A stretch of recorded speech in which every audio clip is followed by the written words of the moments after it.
Alright, grade 7, so we just wrapped up outliers and range, and now we're going to focus a little bit more on outliers. When you finish this section, you should be able to explain the effects of outliers on a measure of central tendency. In other words, explain the effect on mean, median, mode, range, those sorts of things. And also you're going to have to make a decision on whether or not outliers can be included when determining the measure of central tendency. So sometimes when you have those large numbers or small numbers, they can stay, they should stay, and sometimes they should be removed. So just to recap what an outlier is, we understand it to be a number that just doesn't quite fit in. It's usually a number that's extremely high or extremely low in a set of data. Hence the picture of the baby ducklings here. The outlier obviously is going to be this big baby duck here, kind of out of place, but nonetheless is a baby. So if you were asked to collect and find the mean, median, and mode, maybe you're classifying the mean mass of all these babies, the mean mass. Should you remove this baby duck? No. I mean, he's just a big duck. There was no mistakes made. He's part of the data. His brothers and sisters are obviously smaller, but that's just sort of the way it goes. So in this situation, the outlier, the bigger baby, if you're going to find the mass, the average mass, stays. So yesterday, the TOC would have asked you to complete the Explore the Math. This is section 12.4. And they're talking about a science project. And your job that was actually, the first thing you did is measured all these plants. And if you measured them correctly, you would have got the following numbers you see down below here.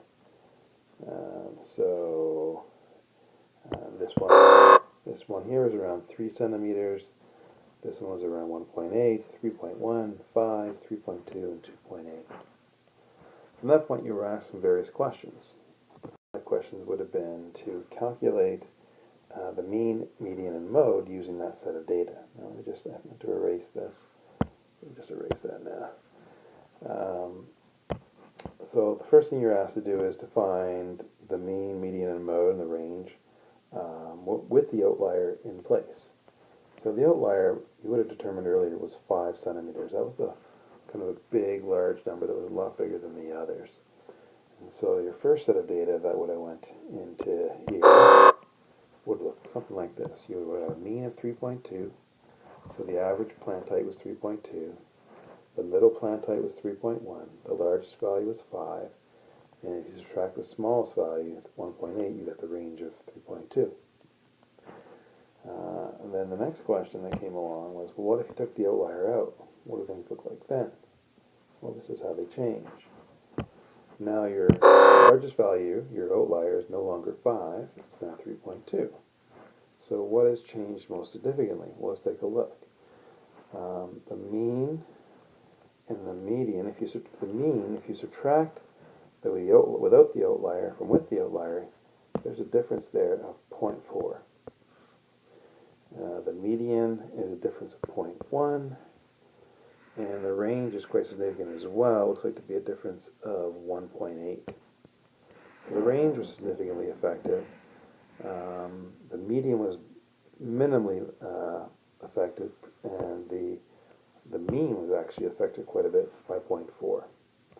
So usually the mean is really affected by an outlier when the amount of data you have is small. So I mean, you only have, what do we have here, 5 plants that we measured. When you have a small amount of data, the key idea for this section is the fact that, you know, if you have an outlier, it can have a pretty significant impact on the actual mean. So let's take a look at a simple example. Example number 1. This is someone shooting some hoops, taking 25 shots a day. And on Sunday, she got 14 to 25, and 17 to 25, and 16, and 20, and 5, 22, and 18. So what is the range of baskets? So of course you have to identify the largest number, 22, 22, identify the smallest number, 5, subtract those two, and that gives you your range. Question B says, what are the median and mean scores of numbers of the basket scored? So remember, don't forget, you must put the data in order from smallest to largest. You can't just look at this data and look at the middle number. So you can see that's what they've done here. They started with the smallest number 5 and worked their way up to the biggest number 22. They've crossed out, crossed out, crossed out, crossed out, and then they got their median of 17. Okay. Then of course, to find the mean, you don't have to worry about the order, you just add those numbers up, divide by the number of days that she was shooting, which was 7, and so it's 112 divided by 7. She has an average of 16 out of 24 when she shoots. Should that outlier be removed? Well, think about it. You know what? She had a bad day shooting. There's no errors, there's no scientific mistakes or miscalculations. She just had a bad day. So really this value is significant. It is different, but the value should not be removed because it's just as important as all the other shots. I mean, if she's capable of having a bad day, then I think a coach would want to know that and make sure that she doesn't have bad days. So we don't remove that outlier. Let's take a look at example number 2. So we're looking at the effects of the outliers. So in this particular example, just read that for a second, we're looking at measuring thumbs. So these science students were measuring the length of their thumb from their first knuckle to the end of their thumb. So we have person A with 3.2 centimeters, 2.7 for person B, so on and so on. A few more numbers than the last set of data. 1, 2, 3, 4, 5, 6, 7, 8, 9, 10 thumbs were measured. 3.2, 2.7, 3.1, 2.8, 2.8, 2.7, 31, 3.3, 2.6, and 3. So what is the range? Well, let's find our biggest number, 31. Let's subtract our smallest number, 2.6, and we get a range of 28.4. Now then you have to find the median. Now when you have an even number, of course, you're going to have to find the middle two numbers and find the halfway point. So don't forget, always put your numbers in order from smallest to largest. And remember our little method here, we can scratch these out until we get to the middle. And we may have two numbers in the middle, and we always do when we have an even number. So we have 2.8 and 3.0, halfway mark being 2.9. So in this case, our median is 2.9. Next question. We have to calculate the mean. So let's take a look at the mean. I'm just going to bring this up. So here's the mean being calculated. Right. So just added up all the numbers. Again, you don't have to put these in order because you're just simply adding them up. Divide by the number of students. And the average in the class was 5.72. Now if you think about that for a second, the average thumb size is 5.72.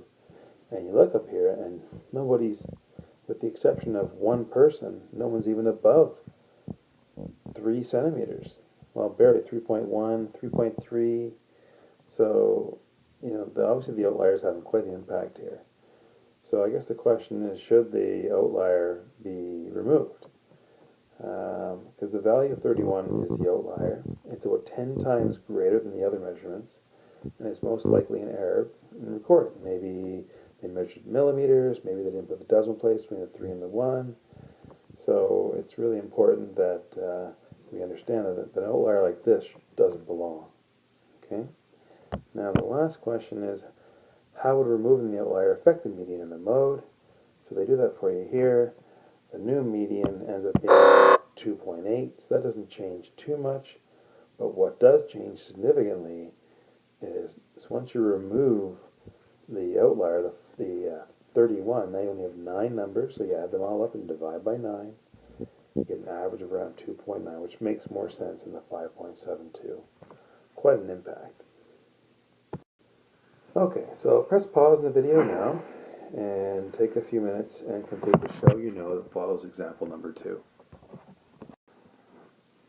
Okay, so I took the time while you were trying the question to put the numbers in order, as you can see. First question is, of course, asking for the range.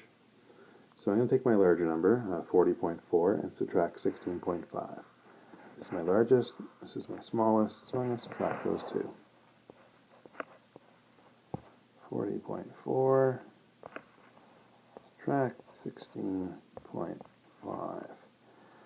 So let's see, I'm going to borrow that, make that a 3, make that a 9, make that a 14, so it's 9, 3 decimal there. So I've got a range of 23.9. Okay, so that's 23.9, fairly straightforward. I'm just going to erase that. So if you got a range of 23.9, you were correct. So I'm just going to erase that now. And then go on to question B. Question B asks me to find the median and the mean. So if you remember, in order to find the median, we're just going to start striking out the first numbers and the last number. So here I go. Start striking them out now. So I strike off the 40.4, the 16.5, 24.5, 17.1, 21.5, 18.5, 20.5, 19. My median is 20.2. And of course, to calculate the median, or sorry, the mean, you need to add all these numbers together up here.